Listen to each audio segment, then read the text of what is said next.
Okay, after 16 years with ESPN, Sage Steele is leaving the network. The longtime sports anchor says she's leaving so she can, quote, exercise her First Amendment rights more freely. Okay, good luck to you, Sage. The first part of her career was great. Last few years, not so much. The first time I saw Sage was in the 2000s. She was covering the Baltimore Ravens. Ray Lewis was still playing. And I saw her, and I said, wow, she's cute. And then I saw her again like a few weeks later, and I was like, oh, okay, she's still there, okay. And then after that, she was on SportsCenter, and she was on SportsCenter ever since. And like I said, the first part of her career was good, but then some weird stuff was happening.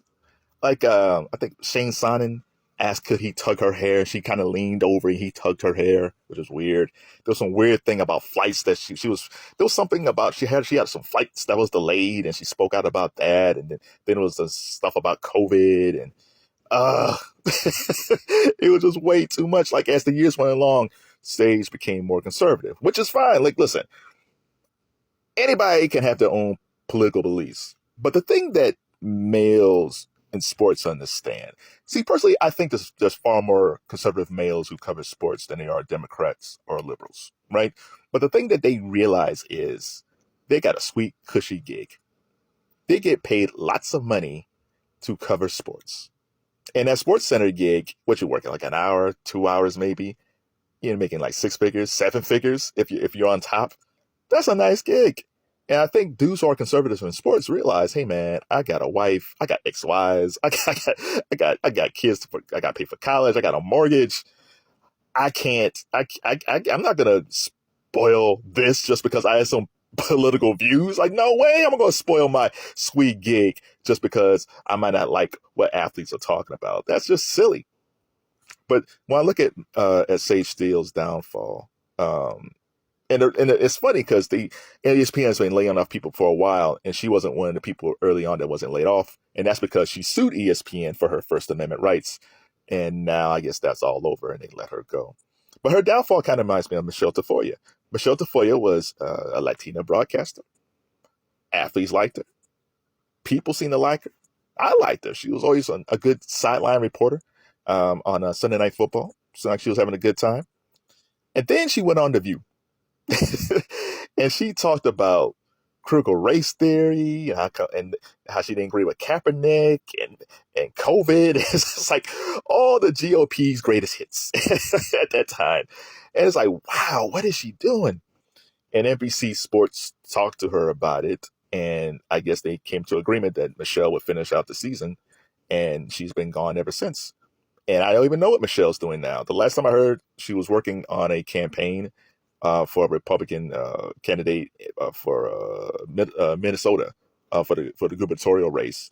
But evidently he lost because Minnesota has a Democratic governor. So I have no idea when Michelle is going. It was. But the funny thing about Michelle is, if Michelle went on The View and if she was just slightly kind of like Megyn McCain, she probably would have got that open position as a conservative under a conservative chair. But she went so hard right that The View was like, nah, we don't want this. In fact, she's so hard right that I don't think even Fox is messing with her, which is just, if Fox is kind of like, I'm not sure about you. That's bad. Now, Sage can also go on The View and spout her conservative views. And if she's kind of not too hard right, she might be a repeat guest. She can go on Fox. I can see her being on The Five. She can go on Outkick Sports. There's a lot of things that Sage can do. But if she's going to do the Tafoya thing and feel like, well, now I'm free to say whatever I want, and she sounds a little bit too crazy, ain't nobody's going to mess with that. Again, it's not just women who are conservatives. It's on the liberal Democratic side, too. When Jemele Hill left ESPN, I'm sure that Jemele thought that she was going to go big time. And she's done okay, right? She's done all right. Like, we see her. She's wrote for high-profile magazines. But if you go to her YouTube channel, she's had it up for a while. She has 66,000 subscribers. Now, if I had 66,000 subscribers, I'd be ecstatic. I'm making this video at home. But given her brand and the people who said they support her, you would think that at her base subscriber base would be at least 100,000 subscribers. And even if you look at the views of her videos, they're okay.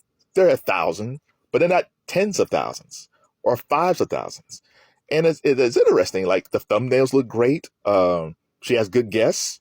When you watch some of the videos, she's actually, actually the interaction's really good. She's having a good time.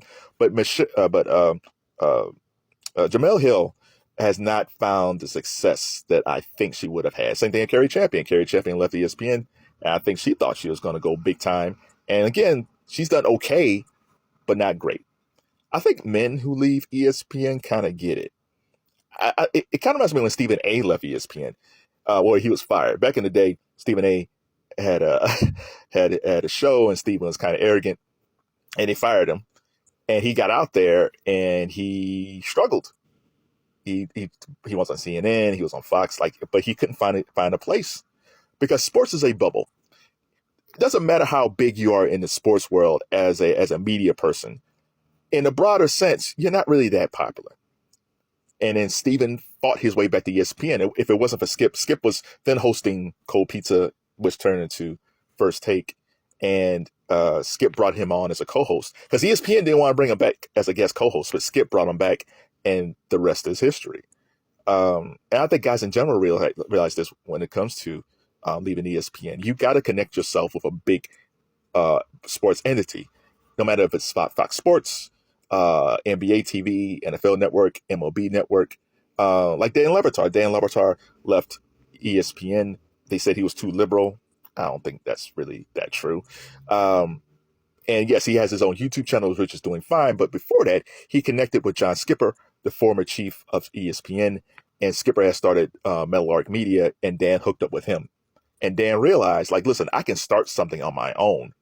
But at the same time, if I need to connect with somebody who's within the industry. And now I think Dan's about to have a show on Amazon because of Meadowlark Media. Jemele Hill, when she left, she started her own company, and she had gotten a deal with Spotify, which she was going to produce a string of shows featuring probably mostly women in sports. And Spotify just ended the deal. When it comes down to it, you need an audience and traffic. I'm talking to you right now. My traffic's okay, but if you want to make a lot of money in this new media game, you gotta have a lot of viewers. You gotta have solid traffic. So even with Jemele Hill, with the brand that she has, she's had a hard time with her traffic. So back to Sage. So Sage, good luck to you. Just don't go hard right. If you can be conservative, you can say whatever you want, but if you want to still work in this game, you gotta moderate your views a bit. If not, you're gonna end up like Michelle Tafoya. And I'll end this talking about Malika Andrews. When I first saw Malika, I said, "Oh, she kind of reminds me of Sage, like a younger Sage." And when Malika first popped up, it was like during the time when Sage was just popping off about stuff. So I say to Malika, ESPN loves you now. You can say whatever you want, and even though the fans don't like it, they keep promoting you. But I'm telling you, there's gonna be a day when you say something, and ESPN's going to bring you into the office and reprimand you. And you go do something again they don't like and reprimand you again. And the next thing you know, you're going to be walking through the halls, and there's going to be a young lady who looks just like you, who maybe covers the Baltimore Ravens, who's 25 years old, and you might be staring at your replacement. So Malika, enjoy it now. But I'm saying what short term, but long term, watch your back.